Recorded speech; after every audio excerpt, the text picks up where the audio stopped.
बिस्मिल्लाहिर्रहमानिर्रहीम। अस्सलाम वालेकुम नाज़रीन, आप यूट्यूब चैनल देख रहे हैं। मैं इमरान खान हूँ। स्वाबी के अंदर एक बहुत बड़ा जलसा पाकिस्तान तहरीक इंसाफ का तैयार हो रहा है, उसके ऊपर बाद में बात करता हूँ। लेकिन सबसे पहले नवाज शरीफ साहब ने अपने करीबी लोगों को बुलाया है। उनमें वज़ीर आला पंजाब मरीम नवाज़ और इसहाक डार जो वज़ीर ख़ारजा के अहदे पर इस वक्त बराजमान है, इनको बुलाया नवाज शरीफ साहब ने। मरी में अपने पास मामला क्या है? नवाज शरीफ साहब के हलक में कौमी असम्बली का हल्का NA 130 NA 130 बहुत बुरी तरह फंस गया है। नवाज शरीफ साहब इससे निकल नहीं पा रहे। लेकिन जब इलेक्शन हुआ था ना, इसको ज़रा समझे थोड़ा सा कि मियाँ साहब क्यों और कैसे फंस गए हैं। जब से रिपोर्टें आ रही हैं इस हल्के के बारे में, चीज़ें सामने आ रही हैं और मियाँ साहब की या मियाँ साहब के लिए जो भी धांधली की गई है उसके नताइज सामने आ रहे हैं और वो तमाम शवाहिद सामने आ रहे हैं, तो मियाँ साहब के लिए मुश्किलात बढ़ती चली जा रही हैं। हुआ ये था कि मियाँ साहब ने दो जगह से इलेक्शन लड़ा था। एक मियाँ साहब ने लड़ा था लाहौर से और एक लड़ा था मानसेरा से। अगर मियाँ नवाज शरीफ साहब मानसेरा वाली सीट जीत जाते तो हमेशा वो उसी सीट को रखते अपने लिए और लाहौर वाली सीट छोड़ देते। लाहौर की सीट को धांधली ज़दा करके अपने पास रखने का नुकसान था। लाहौर में दोबारा ज़िमनी इलेक्शन होता, किसी और को खड़ा करते, दोबारा धांधली करते, ज़िमनी इलेक्शन में वही सीट वापस ले लेते। लेकिन हुआ ये कि वहाँ पे जो मानसेरा वाली सीट थी वो गुस्ताख़ खान ने बड़ा ज़ोर लगा के नवाज शरीफ साहब से वो सीट छीन ली। अब ये पाकिस्तान तहरीक इंसाफ के हमायत याफ्ता उम्मीदवार थे, इन्होंने जोर लगाया, इन्होंने नवाज शरीफ को वहाँ पे धांधली कर देनी थी और इलेक्शन कमीशन को काबू करके बड़ा इलेक्शन कमीशन ने वहाँ पे पूरा सिस्टम जोर लगा रहा था। लेकिन गुस्ताख़ खान ने बड़ी मुश्किलों से पूरी लड़ाई लड़के वो सीट ले ली मियाँ साहब से। तो फिर वाहिद चांस ये रह गया कि मियाँ साहब को लाहौर वाली सीट दी जाए। तो मियाँ साहब को जिस तरीके से लाहौर वाली सीट दी गई है, इसमें 74,000 तो जाली वोट है, ये तो एडवोकेट जनरल साबिक जो है वो कह रहे हैं। फिर जिस तरह की पतन की रिपोर्ट आई है, बाकी रिपोर्टें आ रही हैं, वो ये बता रही है कि मियाँ साहब तो, मेरे अपने सोर्सेज ने मुझे बताया कि 67,000 वोटों की लीड से मियाँ नवाज शरीफ साहब को शिकस्त दी यास्मीन राशिद साहिबा ने। तो ये इतना बड़ा जो फर्क डाला गया वोटों का, ये मियाँ नवाज शरीफ साहब को जीतने के लिए डाला गया, जितवाने के लिए डाला गया। देखिए, अब ऊन चौधरी की सीट वापस चली जाए, अता तारड़ की वापस चली जाए, कोई फर्क नहीं पड़ता। लेकिन नवाज शरीफ की सीट वापस चली जाए तो बहुत बड़ा फर्क पड़ता है। अब हुआ ये है कि रोजाना की बुनियादों पर रिपोर्टें आ रही हैं, जैसे जैसे मियाँ नवाज शरीफ साहब सिस्टम के ऊपर दबाव डालते हैं तो सिस्टम मियाँ नवाज शरीफ साहब की रिपोर्टें बाहर निकालता है और मियाँ नवाज शरीफ साहब उससे ब्लैकमेल हो रहे हैं। यास्मीन राशिद साहिबा इस वक्त शदीद बीमार है और उन्हें इस वक्त निज़ाम की मर्जी के तहत और इवन मियाँ नवाज शरीफ साहब वगैरह की ख्वाहिश है कि उनके पास सीट रहे, तो यास्मीन राशिद साहिबा को जेल में रखा हुआ है। ये सब जानते हैं कि यास्मीन राशिद बाहर आएंगी तो वो माफ़ी नहीं देंगी, वो अदालतों में जाएंगी, वो इस लड़ाई को लड़ेंगी और वो हर सूरत में अपनी सीट वापस लेने की कोशिश करेंगी। लिहाजा यास्मीन राशिद साहब को जेल में रखा हुआ है और उनकी हालत काफ़ी ख़राब है। वो बहुत ज़्यादा बीमार है, उनको शौकत खानम अस्पताल भी मुंतकिल करना पड़ा। वो कैंसर की पेशेंट है, आपको पता है, 70 साल से ज़ायद उनकी उम्र है। और उनके हवाले से सोशल मीडिया पर खबर भी चल रही थी कि शायद उन्होंने कहा कि उनके आज़ा जो हैं वो उनके इस दुनिया से जाने के बाद, खुदा न खास्ता अगर उनकी डेथ होती है तो उनके आज़ा जो हैं वो अतिया कर दिए जाएं। ये भी खबर एक सोशल मीडिया पे चल रही थी। अगर खुदा न खास्ता यास्मीन राशिद साहिबा को कुछ हो जाता है ना, तो मियाँ नवाज शरीफ साहब के ऊपर वो दाग लग जाएगा कि फिर ये ख़ानदान ता क़यामत उसको नहीं धो पाएगा। कि जेल में बैठी हुई एक बुजुर्ग खातून जो बीमार भी थी, उन्होंने नवाज शरीफ को बदतरीन शिकस्त दी थी और नवाज शरीफ ने उनसे सीट छीन कर उनको जेल के अंदर रखा। और अब जब ट्रिब्यूनल के अंदर मामला आएगा और वो सीट मियाँ नवाज शरीफ साहब से छिन जाएगी, तो फिर जितनी बदनामी अभी होनी है इससे 10 गुना बदनामी तब होगी। तो हुआ यह है कि इसीलिए मरीम नवाज साहबा, इसहाक डार साहब, नवाज शरीफ साहब सारे मरी में सर जोड़ के इकट्ठे होकर बैठे कि अब करना क्या है। एक तो पाकिस्तान तहरीक इंसाफ के काफिले अब पंजाब से गुजरना शुरू होंगे, तो पंजाब की पॉलिसी क्या होगी। अभी तक जब मैं आपसे बात कर रहा हूँ तो सिंध से काफिले निकले हैं, बहुत बड़ी तादाद में सिंध से पाकिस्तान तहरीक इंसाफ के वर्कर जो हैं वो, उनकी वहाँ की जो मकामी क़यादत है, हलीम आदिल शेख साहब हैं, बाकी लोग हैं, वो लोग वहाँ से गाड़ियाँ लेकर निकले और वो काफ़िला बड़ा होता जा रहा है। वो नवाब शाह से होके आगे की तरफ बढ़ रहे थे। कराची से पहले वो निकले, कराची में रैलियाँ भी निकली 5-6 दिन तक पाकिस्तान तहरीक इंसाफ के हक़ में। तो पीपल्स पार्टी कराची में रैलियाँ क्यों निकलने दे रही है, गौर किया आपने? अब लाहौर के अंदर भी हर एतवार को शहरी निकलते हैं और पाकिस्तान तहरीक इंसाफ के झंडे उठाकर निकलते हैं। एक तो लोग दोबारा से खुलना शुरू हो गए हैं, जो हालात इस मुल्क में पैदा हो गए हैं, लोग अब अपना हक वापस मांग रहे हैं। दूसरी बात यह है कि पंजाब में जलसा जुलूस रैली नहीं की जा सकती, लेकिन कराची में कुछ नरमी गुज़िश्ता चंद दिनों में देखी गई है। उसकी वजह यह है कि पाकिस्तान पीपल्स पार्टी अब जो नाअहली है मुस्लिम लीग नून की, उसका बोझ मजीद नहीं उठाना चाहती और जो गैर जमहूरियत कंडे हैं उनको नहीं अपनाना चाहती। हालांकि इन्होंने बड़ा जुल्म किया है, बड़ी ज्यादती की है जरदारी साहब की हुकूमत ने सिंध में पाकिस्तान तहरीक इंसाफ के ऊपर। हत्ता कि जो वहाँ पे निगरान हुकूमत बनाई गई थी उसने भी बड़ा जुल्म और ज्यादती की है पाकिस्तान तहरीक इंसाफ के लोगों के साथ। बेशुमार लोग गिरफ्तार किए गए, टॉर्चर किया गया, हर तरह की पाबंदी लगाई गई, जलसे जुलूस पर पाबंदी थी, कोई आदमी बैनर पोस्टर नहीं लगा सकता था, तहरीक इंसाफ का झंडा लगाना मुश्किल था। तो ये सब कुछ सिंध में पहले किया गया। लेकिन पाकिस्तान पीपल्स पार्टी को एक बात समझ आ रही है कि तहरीक इंसाफ का रास्ता तो नहीं इससे रुक रहा, लेकिन हो ये रहा है कि अवाम जमहूरियत के दुश्मनों को पहचानते जा रहे हैं और पीपल्स पार्टी भी उसी फहरिस्त के अंदर शामिल है। तो पीपल्स पार्टी ने लगता है थोड़ी सी मुट्ठी खोली है और थोड़ा सा पाकिस्तान तहरीक इंसाफ के लिए सिंध में रास्ता बना है। तो एक बड़ा काफिला निकला सिंध से, पूरे सिंध को क्रॉस करता हुआ वो पंजाब में दाखिल होगा, वहां से वो पंजाब को क्रॉस करता हुआ स्वाबी पहुंचेगा। स्वाबी वो पहला जिला है जो पंजाब की बाउंड्री के साथ टच करता है और यहां पे पाकिस्तान तहरीक इंसाफ का जलसा होगा। नवाज शरीफ साहब की हम परेशानी का जिक्र कर रहे थे, देखो उसमें एक परेशानी और भी है। जो एक इख्तलाफी नोट से उम्मीदें लगाई हुई थी वो भी पूरी नहीं हुई। यानी ऐसा लग रहा था कि एक बहुत बड़ा भूंचाल आ जाएगा, रोला पड़ जाएगा, लेकिन मीडिया ने उसको बड़ा नेगेटिव लिया। इख्तलाफी नोट के बारे में ये सोचा गया था क्योंकि पहले इस तरह की चीजें करवाई गई है ना माजी में। कादी फायद ईसा साहब भी इख्तलाफी नोट लिखते थे, बाकी लोग भी लिखते थे, तो उनके जरिए से बड़ा रोला पड़ता था माजी में, बहुत शोर बचता था। तो यही सोचा गया कि ये जो इख्तलाफी नोट आएगा 2 जज साहिबान का, इसके बाद पाकिस्तान में एक रोला पड़ जाएगा। लेकिन हुआ ये कि मीडिया की अक्सरियत ने, चाहे वो इलेक्ट्रॉनिक मीडिया पे हैं, चाहे वो लोग सोशल मीडिया पे हैं, या जो एक्सपर्ट्स हैं, उनकी अक्सरियत ने ये कहा नहीं ये ज्यादती की है, बल्कि जज साहिबान के फैसले को नेगेटिव देखा गया और ये कहा गया कि ये फैसला जो है ऐसा लगता है इख्तलाफी नोट नहीं है, कोई तनकीदी नोट है या कोई शिकायती नोट है। और कुछ सहाफी तो ये कह रहे हैं कि इख्तलाफी नोट और जाली नोट जो है इसमें कोई फर्क नहीं होता क्योंकि दोनों ही नहीं चलते। अक्सरियती जो अदालत के जजेस का फैसला है वही वो हकीकी फैसला है जिसके ऊपर इंप्लीमेंट होना है, अमल दरामद होना है। लेकिन इख्तलाफी नोट के अंदर यह कहा जाए कि गैर आईनी फैसला जो है वो इदारे ना माने और उस फैसले को गैर आईनी करार दे दिया जाए, यानी जजेस की अक्सरियत को गैर आईनी फैसला करने वाला कह दिया जाए, तो ये नामुनासिब है। अब इसके ऊपर जो है वो जो तफसीली फैसला आएगा वो सोने पे सुहागा होगा, जो नैले पे दैला जिसे आप कहते हैं, जिसको आप शेर पे सवा शेर कहते हैं, वो होने जा रहा है। क्योंकि मेरी इत्तला के मुताबिक जो चंद सहाफ़ियों से मुझे मिली है कि जो तफसीली फैसला आएगा वो फट्टे उखेड़ देगा और PMLN के लिए और मौजूदा हुकूमत के लिए मुश्किलात बहुत बढ़ जाएंगी। ये जो थोड़ा बहुत इन्होंने टोपी ड्रामा करके और इन्होंने नाच गाना किया और खुशियां बनाई हैं कि 2 रुकनी जो अकलियती एक नोट आया है या एक अकलियती फैसला आया है, उसकी बुनियाद के ऊपर क्या पता नहीं पाकिस्तान पूरा तब्दील होने लगा है। अच्छा, कुछ लोग ये भी कह रहे हैं कि इस जो फैसले की लैंग्वेज है उसको जब आर्टिफिशियल इंटेलिजेंस के तहत कंप्यूटर में डाल के चेक किया, ये कुछ लोग दावा कर रहे हैं, तो वो ये कह रहे हैं कि कादी फायद ईसा साहब के फैसलों के साथ जब इसको मिलाकर देखा तो कंप्यूटर का जवाब ये आता है कि 90% मैच कर जाता है कि शायद ये फैसला कादी फायद ईसा साहब ने लिखा और लिख कर दिया और ये 2 जज साहिबान ने जो है वो इसको सामने रख दिया। लेकिन इसके बारे में आप कुछ भी हतमी तौर पे कह नहीं सकते, इसके लिए आपके पास कोई सबूत होना चाहिए।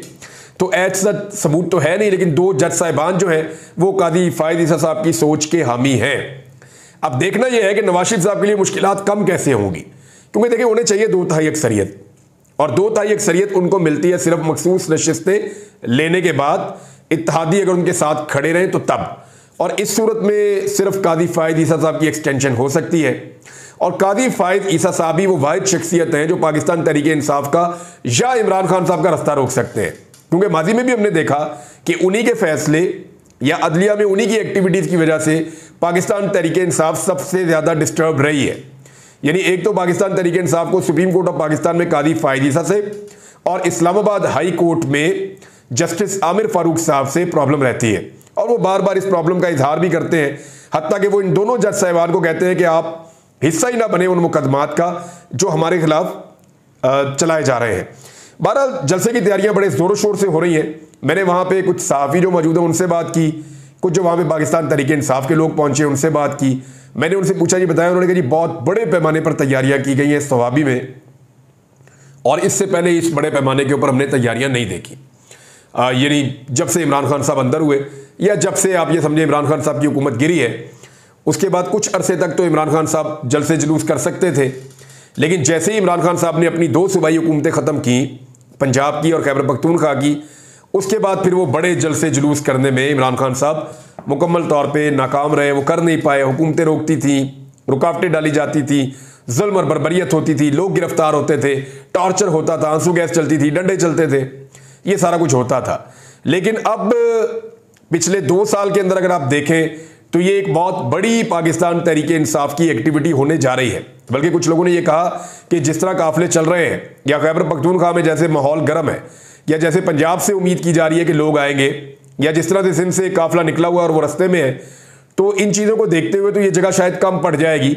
लेकिन फिर भी एक अच्छी खासी बड़ी जगह है, और वहाँ पे खैबर पख्तूनख्वा में कितने लोग इकट्ठे किए जा सकते हैं और ये कितना बड़ा पावर शो होगा, इस पावर शो के ऊपर डिपेंड करेगा कि आने वाले वक्त में पाकिस्तान तहरीक इंसाफ की पॉलिटिक्स किस तरफ जाती है। अगर तो वो एक बहुत बड़ा पावर शो कर देते हैं और पूरे पाकिस्तान को हिलाने में कामयाब हो जाते हैं, निज़ाम को झंझोड़ने में कामयाब हो जाते हैं और एक मोमेंटम बना लेते हैं, और उसके बाद फिर उनको इस्लामाबाद जलसा करने की इजाज़त मिलती है और फिर वो लाहौर में एक जलसा कर पाते हैं, तो फिर एक मोमेंटम बन जाएगा और ये हुकूमत अपनी उल्टी गिनती गिनना शुरू हो जाए। उसकी वजह यह है कि ट्रिब्यूनल जब भी फैसला करेंगे, फॉर्म 45 के मुताबिक जीते हुए लोग आना शुरू हो जाएंगे, और फॉर्म 47 के मुताबिक जाली पेपरों के ऊपर जीते लोग जो है वो ऐवान से बाहर निकलना शुरू हो जाएंगे, जिनमें सरफहरिस्त जो है वो नवाज शरीफ साहब भी होंगे, मरियम नवाज साहिबा भी होंगी, और बहुत सारे ऐसे लोग हैं, पार्टी के बड़े तगड़े लोग हैं, ख्वाजा आसिफ साहब, उनकी अपनी सीट बहुत खतरे में है, और बहुत सारे लोग हैं जिनके लिए मुश्किलात बनेगी। एक और चीज़ है जो वहाँ पे उठाएगी, वो ये है कि जो जलसागाह के अंदर मेन कंटेनर लगाया गया है, उसके सामने जो फ्लैक्स लगाई गई है, बहुत बड़ी फ्लैक्स है, क्योंकि देखें बहुत बड़ा स्टेज बनाया गया तो उसके सामने बहुत बड़ी फ्लैक्स है। इस फ्लैक्स के ऊपर इमरान खान साहब की फ़ोटो तो सेंटर में है, उसके बाद जो है वो सारी फ़ोटोज़ मौजूदा क़यादत जो मंजर आम पे है उनकी है, यानी इसके अंदर कुछ लोगों की तस्वीर मिसिंग है। एक तो मुझे जो एतराज़ हुआ वो ये है कि इसमें किसी खातून की फ़ोटो नहीं है। पाकिस्तान तहरीक इंसाफ को जो वोट पड़े हैं इस मरतबा, उनमें जो ख़वातीन का रोल है वो बहुत इंपॉर्टेंट है। मैंने खुद देखा, बल्कि मुझे ये सारे लोगों ने कहा भी, पाकिस्तान तहरीक इंसाफ के लोगों ने, कि हम ख़वातीन की वजह से इलेक्शन जीते हैं, क्योंकि ख़वातीन ने किसी की बात नहीं मानी, उन्होंने निकल के इमरान खान साहब के लिए वोट किया, और ख़वातीन के वोट अगर ना होते तो पाकिस्तान तहरीक इंसाफ को इतनी बड़ी कामयाबी ना मिलती। अब हुआ यह है कि एक भी खातून की वहाँ पर तस्वीर नहीं है, तो होनी चाहिए थी। मेरे ख्याल में यास्मीन राशिद साहिबा की तस्वीर वहाँ लगानी चाहिए थी, जिन्होंने नवाज शरीफ को शिकस्त दी है। दूसरा, मुराद सईद साहब की तस्वीर वहाँ पे नहीं है, इसके ऊपर लोग एतराज़ कर रहे हैं। शाह महमूद कुरैशी साहब हों या परवेज़ अली साहब हों, उनकी तस्वीर भी नहीं है। उसके अलावा बहुत सारे ऐसे लोग हैं जिनकी तस्वीर होनी चाहिए थी और नहीं है। मेरे ख्याल में आसान ये था कि सिर्फ इमरान खान साहब की एक फ़ोटो लगा देते, क्योंकि इतने लोगों ने कुर्बानियाँ दी हैं कि आप फिर गिन नहीं सकते जितने लोगों को मार पड़ी है। यानी अगर आप देखें कि जो कुछ हुआ मेजर ताहिर सादिक और उनकी फैमिली के साथ, अटक से वो बहुत बड़ी ताकत है, उनकी फ़ोटो नहीं है। जितना जोर लगाया और कोशिश की जुल्फी बुखारी साहब ने इस वक्त, इसी तरह अगर मैं कहूँ कि जो लोग इस वक्त जेलों में मौजूद हैं, उमर चीमा साहब, जो एजाज चौधरी साहब है, महमूद रशीद साहब है, उनकी नहीं है। आलिया हमजा की तस्वीर नहीं है। जो लोग मिलिट्री कस्टडी में हैं और बड़ी मुश्किलात से 2-4 हैं, उनकी तस्वीर नहीं है। बहुत सारे और लोग भी हैं जिनकी तस्वीर होनी चाहिए थी। शाह महमूद कुरैशी साहब इमरान खान साहब के बहुत करीबी साथी, और वो भी लगभग 1 साल से बंद है, उनकी भी तस्वीर नहीं है। तो मेरे ख्याल में सिर्फ इमरान खान साहब की फ़ोटो होती तो वो काफ़ी थी, और उसी से ये कर सकते थे। इस तरह तो लोग नाराज़ होंगे और बहुत सारे लोग आवाज़ उठा रहे हैं, लेकिन सबसे ज़्यादा जिसके लिए आवाज़ उठाई जा रही है सोशल मीडिया पे, और पाकिस्तानी सबसे ज़्यादा जोर लगा रहे हैं, वो मुराद सईद की फ़ोटो है। वो सब चाहते हैं, क्योंकि खैबर पख्तूनख्वा में जलसा हो रहा है और इस वक्त खैबर पख्तूनख्वा में मुराद सईद को पाकिस्तान तहरीक इंसाफ का सबसे ज़्यादा बड़ा लीडर समझा जाता है, तो उनकी फ़ोटो इसके ऊपर होनी चाहिए थी, ये सब लोग कह रहे हैं। एक और चीज़, फ़ोटो से मुझे याद आया, इमरान खान साहब की गिरफ्तारी को 365 दिन मुकम्मल हो गए हैं, यानी 1 साल मुकम्मल हो गया इमरान खान साहब जेल में। इस 1 साल में इमरान खान साहब की वीडियो और ऑडियो के ऊपर मुकम्मल पाबंदी, यानी कोई उन्हें देख नहीं सकता, कोई उन्हें सुन नहीं सकता। इमरान खान साहब की सिर्फ 2 ऑडियोज लीक हुई हैं, एक जेल के अंदर ट्रायल हो रहा था वहां से लीक हुई, और एक सुप्रीम कोर्ट ऑफ पाकिस्तान में जब वो जजेस से बात कर रहे थे तो वहां एक ऑडियो लीक हुई। दूसरा, इमरान खान साहब की 4 तस्वीरें लीक हुई हैं, ये आप देख लें। एक जब वो गिरफ्तार हुए उस वक्त की तस्वीर है, 5 अगस्त 23 की। फिर उसके बाद इमरान खान साहब की एक और ट्रैवल करते हुए तस्वीर है। फिर एक इमरान खान साहब की फोटो इलेक्शन से एक दिन पहले जो है वो वायरल हो गई, जिसमें इमरान खान साहब की फोटो वो कहीं खड़े हुए थे लॉन्ग कोट पहन के और अदालत में अपना केस लड़ रहे थे जेल में। ये वहां से एक तस्वीर निकली और उसके बाद एक तस्वीर सुप्रीम कोर्ट ऑफ पाकिस्तान के कोर्ट रूम नंबर 1 से निकली, जहां पे इमरान खान साहब ने वर्चुअल वो पेशी थी उनकी और वो आए और आकर पेश हुए वीडियो लिंक के जरिए से। तो ये तस्वीर 4 हैं और इसके अलावा 2 दफा सिर्फ उनकी ऑडियो पाकिस्तानियों ने सुनी है, उसके अलावा तो इमरान खान साहब को दिखाया ही नहीं गया। देखिए पहले इमरान खान साहब के पास क्या था, उनके पास मकबूलियत थी, उनकी अपनी मकबूलियत थी, उनकी अपनी कारकर्दगी थी, या लोगों को यह पता था कि इमरान खान साहब जो है वो उनके साथ ज्यादती हो रही है, इमरान खान साहब के साथ जुल्म हो रहा है, तो इसलिए उनके पास एक हमदर्दी का वोट भी था, हमदर्दी की सपोर्ट भी थी। लेकिन इस वक्त इमरान खान साहब के हाथ एक और बड़ी कीमती चीज लगी है और वो ये है मौजूदा हुकूमत की नालायकी। यानी जो लोग पहले इस हुकूमत से कोई उम्मीद रखते थे पीडीएम की जमातों से कि ठीक है इनको भी टेस्ट करना चाहिए, मुल्क ये भी चला ही लेंगे, लेकिन जो कुछ इन्होंने इस मुल्क में किया उसके बाद इमरान खान साहब को बहुत फायदा हुआ है।